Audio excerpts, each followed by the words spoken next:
Ceritanya begini Mas Hari. Saya lagi ngerjain sesuatu, nulis-nulis dan lain sebagainya. Kemudian masuklah ke kamar, saya duduk di situ. Nah, disitulah ada yang berbisik sama saya Mas Hari. Ada yang berbisik, bisiknya begini. Edi, waktunya kamu sudah di dunia sudah habis. Ini hari terakhir hidupmu, begitu. Saya yakin itu bukan jin ya. Saya yakin Allahu a'lam lah. Intinya saya yakin ini bukan jin lah. Sehingga ketika saya mendengar suara seperti itu, saya itu tidak berdaya.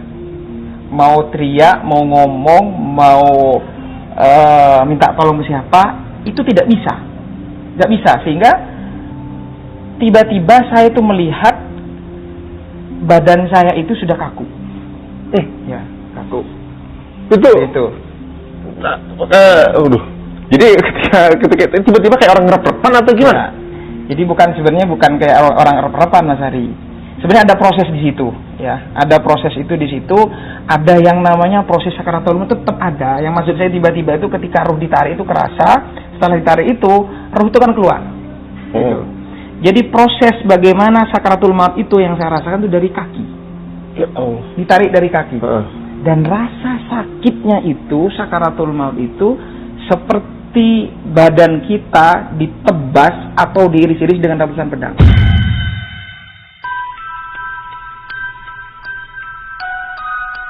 Ya Allah. Atau ini kan Idul Adha nih.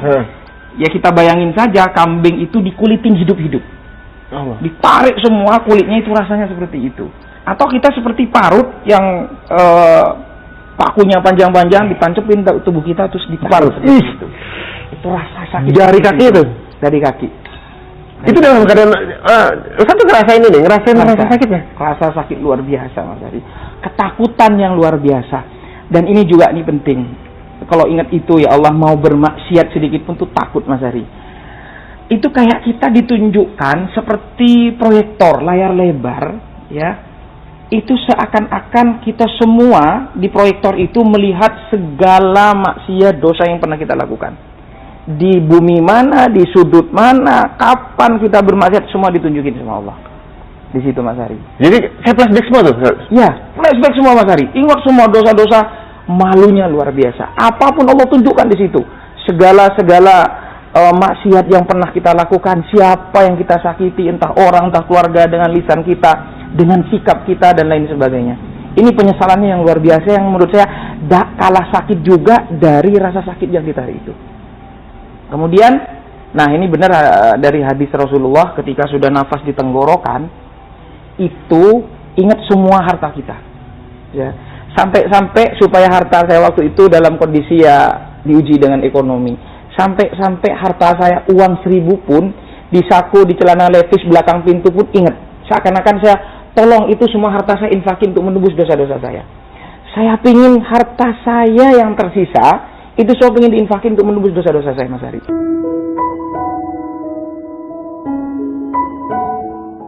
Itu ketika sudah nafas rasanya sudah di sini. Itu apa ya?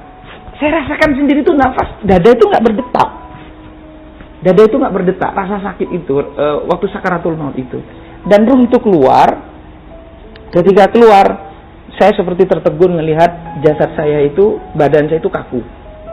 Ya gimana mayat seperti itu? Nah itulah ternyata ketakutan itu bukan cuma ketika proses sakaratul maut, sampai ruh pun keluar, itu juga ada rasa ketakutan yang luar biasa. Nah ini nanti sebenarnya ini banyak kejadian Mas Hari. Mungkin nggak cukup saya jelaskan 1 jam 2 jam, tidak akan cukup seperti ini. Ini persis sebelum saya mendirikan pesantren. Ini juga yang menjadi energi saya, semangat saya mendirikan pesantren tahfiz motivator Quran Indonesia seperti itu. Ketika saya melihat jasad saya itu Mas Hari, tiba-tiba ada yang berbisik begini. Sebentar lagi kamu akan diurus, didatangin mungkar dan nakir.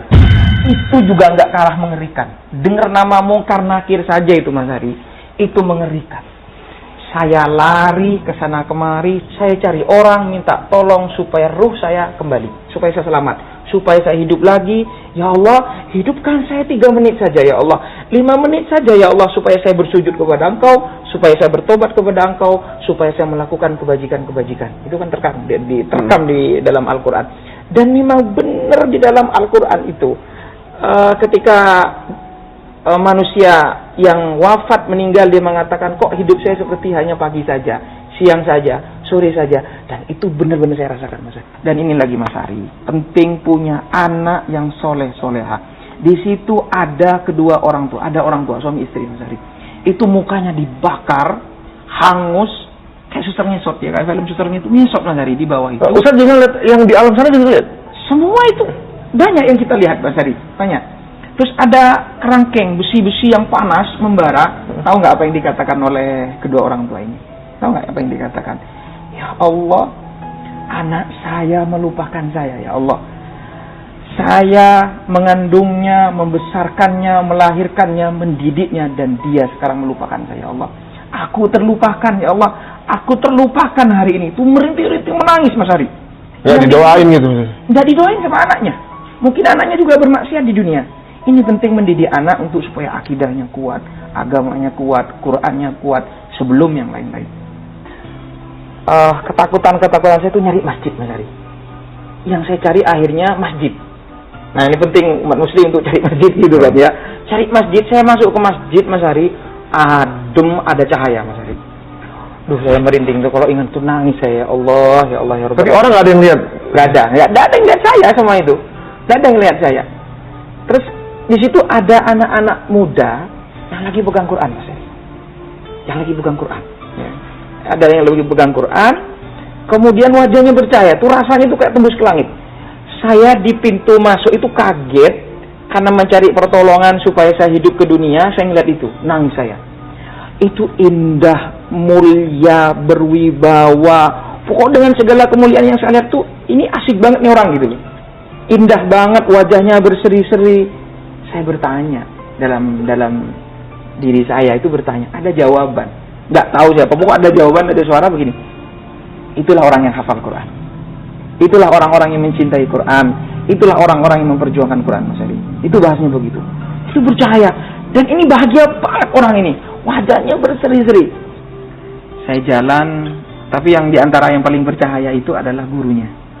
Ada kiai, seorang kiai di tengah itu yang ngajarin Quran. Itu yang paling bercahaya, Mas Ari. Saya pergi ke mimbar, tempat imam sholat. Saya sambil nangis, saya berteriak, Mas Ari, di situ. Saya nangis, ya Allah, berkali-kali saya ngomong, ya Allah, hidupkan saya walaupun 3 menit, hidupkan saya walaupun 5 menit. Kalau sebelumnya saya ingin taubat gitu, ingin beribadah sama Allah gitu, tapi ini beda, saya mintanya sama Allah beda. Ya Allah, jika Engkau izinkan saya hidup di dunia 3 menit saja, 5 menit saja, saya ingin taubat, saya ingin zikir, saya ingin sedekah, saya ingin semua kebaikan-kebaikan saya sampaikan kepada Allah. Saya ingin hidup, ya Allah. Saya ingin balik ke dunia, ya Allah. Baru saya terakhir ingat dalam diri saya, ya Allah, jika Engkau izinkan saya hidup, ya Allah, 3 menit saja, 5 menit saja, ya Allah, izinkan saya hidup di dunia ini, ya Allah. Saya akan perjuangkan Quran hingga akhir hayat saya, ya Allah. Saya akan berjuang untuk Quran. Saya akan wakafkan hidup saya untuk Quran, ya Allah. Itu doa saya sama Allah, Mas Ari.